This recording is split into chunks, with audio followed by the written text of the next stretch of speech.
Hey guys, welcome back to the channel. Welcome to another video. The international break is almost over, and that means club football is on the horizon of returning this weekend. Another round of exciting and intriguing Premier League fixtures is upon us. We are on match day 5 right now. 4 games into the new season. 5 is almost upon us, and this of course is the video where we look at each and every game this weekend, talk about it, and of course give predictions on the possible outcomes. Before we get into all of that though, I would like to remind you to please like the video and also subscribe if you're new. Both of those are always and very greatly appreciated. And also for you lot to get involved in the comments section. This is a predictions video after all, so get involved with your predictions down below. Would love to hear from you all, because I'm sure it will make for interesting and great reading. So do get involved. Without further ado, let's get on with the predictions. Okay, the one that kicks off this weekend is our first game of focus. It is at Molineux and it is Wolves taking on Liverpool. Wolves, of course, had a tricky start to the season under Gary O'Neill, their new manager, of course. They lost last time out before the international break to Crystal Palace, losing 3-2, whilst Liverpool are unbeaten so far this season, and their last performance was a 3-0 victory over Aston Villa. On paper, this should be a very comfortable and comprehensive win for Liverpool. Should be. But as we've known in the past, away days at 12:30 on a Saturday lunchtime are never quite as straightforward for the Reds and for Jurgen Klopp. And this one seems to be another one of those cases where it should be easy for Liverpool, but you can never take it for granted and you can never call it as a foregone conclusion. Liverpool should be winning, no doubt about it, but it can be a bit awkward. The international break can be a bit of a momentum killer, and of course, like I say, for whatever reason, some magical voodoo kind of thing, Liverpool struggle in 12:30 kickoffs away from home. Having said that, I'm still going to go with a Liverpool win. And I'm going to say that the Reds come out of this one as comfortable, fingers crossed, 3-0 winners. Next up, we're off to Villa Park for Aston Villa against Crystal Palace. Villa, of course, losing 3-0 to Liverpool last time out, whilst Palace were victorious last time out, beating Wolves by 3-2 in a 5-goal thriller there. Interesting game, this one. This one is a game that could go any which way. Villa at home could prove to be very difficult, and it wouldn't surprise me if Villa did get the victory in this game. Palace are very tough opposition, as we know, so that might not be as foregone a conclusion as what we'd expect. Villa have been hit and miss so far this season. Palace have been doing pretty much okay. Their only defeat so far this season comes at the hands of Arsenal. Tough game to call. If I had to lean more towards one, I'm going to give Villa the home advantage. But I am going to say a draw instead. I'm going to call it down the middle. I'm going to call this one a draw.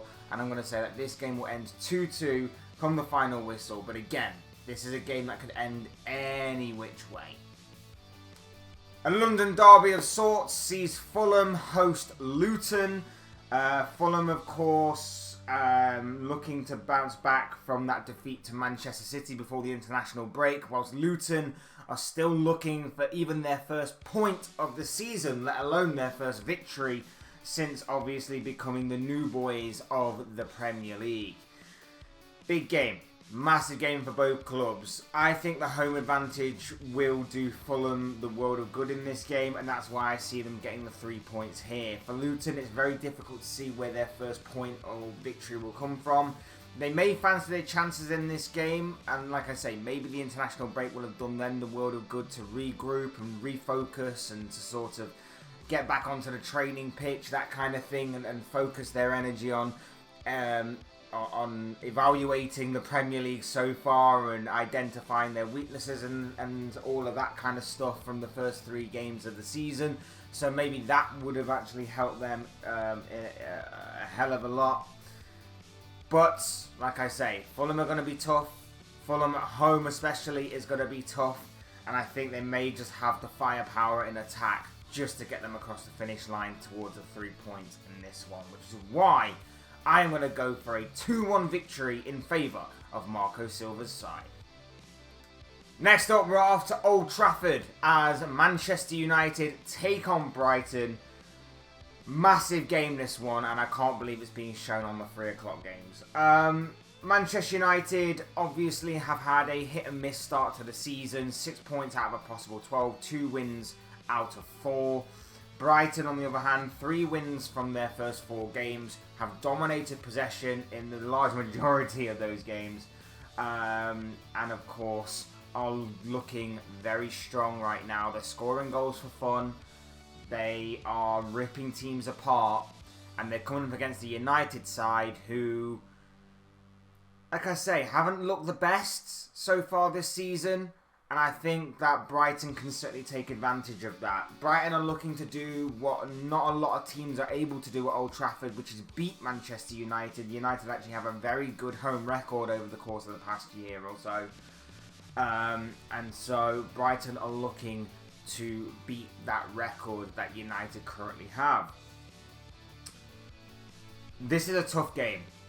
And it could be a tough game to predict because United can turn up whenever they want. I think we're going to be looking at seeing Rasmus Højlund a little bit more in this game. I think he's going to be starting, and he probably should start for Manchester United. Amrabat, depending on his injury, may or may not start. I don't know how serious that is.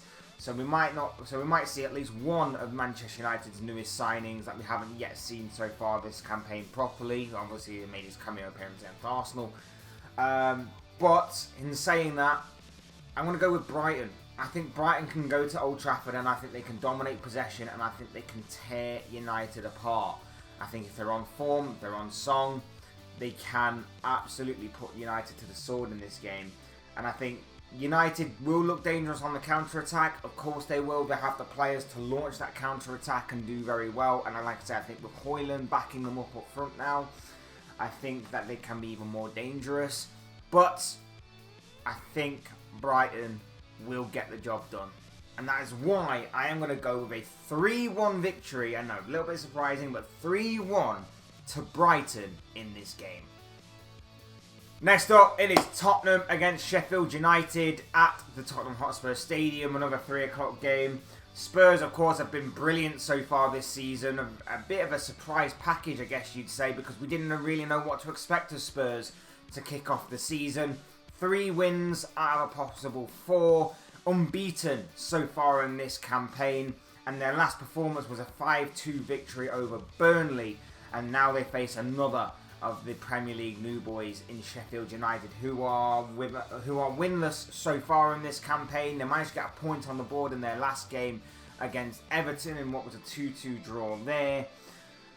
But it hasn't been through lack of trying for Sheffield United. They gave it a good go, they gave it a good battle, but ultimately the quality has always shined for the opposition in the end. And I see that happening again here. As much as I think that Sheffield United may give Spurs a bit of a good game, I think the quality of Spurs will eventually shine through, and especially the form of the likes of James Maddison especially, and the defensive output of the Mickey van der Ven, Christian Romero, that kind of thing, could actually see Spurs over the line here. Concerning that, we saw photos of Son in a sort of a bit bandaged up over international break. That could be a bit of a concern for Spurs. So it might not be as big of a goal fest up front when you consider that maybe Richarlison will be starting instead of the South Korean, who of course picked up a hat-trick in their last game. So I'm going to tone it down a little bit. I was going to go for a goal test, but in case Son isn't there, I am going to go with a 3-1 victory in favour of Tottenham. Jumping ahead to Saturday night's game, it's going to be an interesting clash, this one, at St James's Park. It is Newcastle against Brentford. It has been a poor start to the season for Newcastle, only picking up 3 points from their opening 4 games, losing, of course, to the likes of Manchester City, Liverpool, and, of course, most recently, Brighton, of course, and they faced another tough game here, despite the fact that they're at home This time around, they are facing a tough task in Thomas Frank's Brentford, who are unbeaten so far this season, picking up 1 win and 3 draws from their opening 4 games. This is going to be an interesting one, and this one could go a bit under the radar this weekend. This is a game of 2 good teams, like to play football, like to play some exciting and interesting football. Mix it up between being good playing out from the back to obviously being a bit more direct. I'm interested to see this game.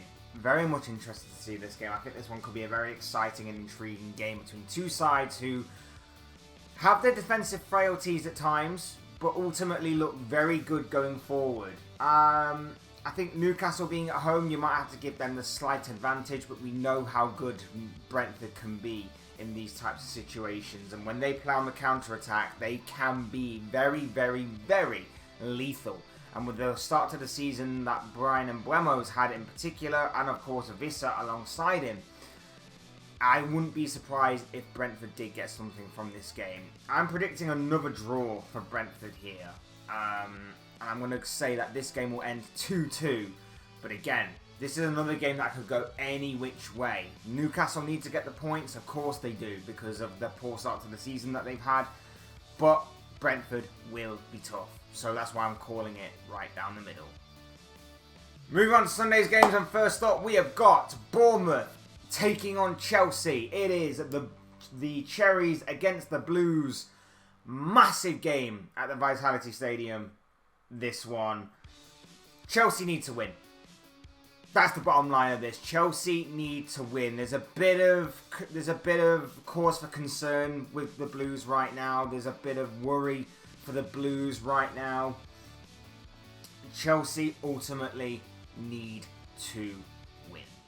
That is the bottom line of it. Chelsea need to win. Bournemouth obviously come into this game as well needing to win, only picking up 2 points from their opening 4 games. Chelsea, on the other hand, have only picked up 1 win in their opening 4 games against Luton, losing to Nottingham Forest last time out, drawing to Liverpool on the opening day of the season, and then losing to West Ham a week afterwards. So only 4 points from a possible 12 is not good enough for this Chelsea side who have spent so much money. And of course, with spending so much money, the expectation and the demand continues to increase on the shoulders of Mauricio Pochettino and every single member of that Chelsea squad. So Chelsea need to win, and they've got a good opportunity to do so against the Bournemouth side who played some good football across the start of the season but haven't got the points to show for it. Defensive frailties, not sticking the ball in the back of the net often enough. Those are some of the issues that Bournemouth have faced this season so far. And whilst it is possible that maybe Bournemouth can get something from this game, I'm going to back Chelsea again here. And I'm going to say that Chelsea will get the 3 points in this one, and they will get another win on the board. Not entirely confident because it's Chelsea, and so far they haven't filled me, particularly from the outside looking in, with much confidence. But I think they will get the victory here, and I think Nicholas Jackson will get another goal in this game finally, after of course missing a couple of howlers across the course of this season already. I'm going to go with a 2-1 victory in favour of Mauricio Pochettino's side in this one, but again, not entirely confident. Next up, we're at Goodison Park. It is Everton against Arsenal, and whilst this game has the potential to throw a bit of a spanner in the works for the Gunners, this one should be a Gunners victory all round. We've got an Everton side who only managed to get a point on the board in their last game. They actually managed to only score in their last game. They've only scored 2 goals all season so far, and they both came in the game against Sheffield United in what was a 2-2 draw. They've got 1 point from a possible 12, whilst Arsenal, of course, are unbeaten so far this season. They've picked up 10 points out of a possible 12, and of course that big victory against Manchester United that you saw on the final day before the international break a couple of weeks ago, you saw how much it meant to the Gunners on that day when they managed to beat their fierce rivals. Big game. This one should be an Arsenal victory, but again, you can never take anything for granted or give it a foregone conclusion in the Premier League. Everton have the potential to turn up that one time out of about 38 and obviously throw a spanner in the works, like I say. this should be an Arsenal victory, and that's what I'm going to go for. I've got to go with, obviously, the favourites in Arsenal. But that isn't to say that this isn't a potential banana skin for the Gunners. If they take their eye off the ball, if they're not playing as well as they can, if they've not improved since, obviously, the last couple of games before the international break, it is a potential banana skin that maybe Arsenal will slip up on. But I've got to go with the favourites, and I'm going to say Arsenal win this game, and I'm going to say that they win this game by 2-0. Monday Night Football is back, and we are at the City Ground for Nottingham Forest against Burnley, the penultimate game on this list. Forest, of course, have done pretty well to start the season, to be honest. 6 points out of a possible 12. Their last performance was a 1-0 victory over Chelsea away from home, so it was even better for Forest. But they need to make that game count by winning this one against the Burnley side, still in search of not only their first win of the season, but their first points of the season in general. Big game. Massive game. Forest, like I say, will fancy their chances. They're at home. They obviously have confidence brimming from that victory over Chelsea last time out. They're against the Burnley side, who haven't won so far this season. But maybe, like I say, the international break has come at the right time for Burnley. And maybe they can reassess things. And maybe they've gone on a training pitch and reassessed how different the Premier League is to the Championship. And maybe they're going to restart and go again. Draw is what I'm leaning towards. However, I am going to give Forest a slight edge with them being at home. That is the only logic I have for this, because I would say that this game is going to be a draw. But with Forest being at home, the incredible home support, a Monday night game, I'm going to go with Forest in this one. And I'm going to say that Forest win this game by 2-1. And finally, in what I believe to be the biggest highlight of this weekend's round of Premier League fixtures, the main event of this Premier League weekend, it is at the London Stadium for West Ham's clash against Manchester City. Two teams that are unbeaten so far this season. Manchester City are the only team that is perfect so far this season. Is that perfect start going to end? Is West Ham's unbeaten start going to end? Very intriguing clash between David Moyes' side and Pep Guardiola's, of course, this Saturday at 3 o'clock. Big game. You've got West Ham, who have been another surprise package so far this season, unbeaten so far.